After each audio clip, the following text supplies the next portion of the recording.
தமிழீழத்திலே இவ்வளவு பெரிய பெரும் போர் நடந்தது. ஒரு 30 லட்சம் மக்கள் தொகை. எங்கேயாவது ஒரு பெரிய அவங்க 2 கோடி பேர் இருப்பார்கள் சிங்களர்கள்.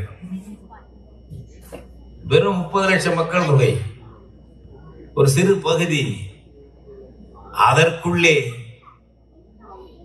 விமானப்படை கட்டி, ராணுவம் அமைத்து, போராளிகளை உருவாக்கி, சிங்களப்படையை முறியடித்து தன்னுடைய நிர்வாகத்திலே எடுத்துக்கொண்டு நிர்வாகம் செய்கிறார்கள். பன்னாட்டு ஆட்சிகள் தலையிட்டு சமரசம் பேசுகிறது. நார்வே அரசின் மூலம் சமரசம் பேசுகிறது. இது எங்கிருந்து வந்தது? இந்த வீரம், இந்த நேர்மை, மரபு, தமிழர் மரபு. எனக்கு இந்த குழந்தைகளை பார்க்கும் பொழுதெல்லாம் அந்த ஞாபகம் வரும்.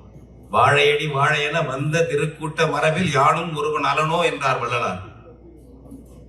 இது திடீரென்று நாங்கள் எங்களுக்கு ஞானோதயம் பிறந்தது, நாங்கள் தான் ஞானி என்று தற்பெருமை பேசுகின்ற இனம் அல்ல. வள்ளல் பெருமானாதான் சொன்னார், வாழையடி வாழை என வந்த திருக்கூட்ட மரபில் யானும் ஒருவன் அலனோ. அதுல நான் ஒரு ஆள். இந்த இனத்தினுடைய ஆன்மீக மரபு அப்படிப்பட்டது, வீர மரபும் அப்படிப்பட்டதுதான்.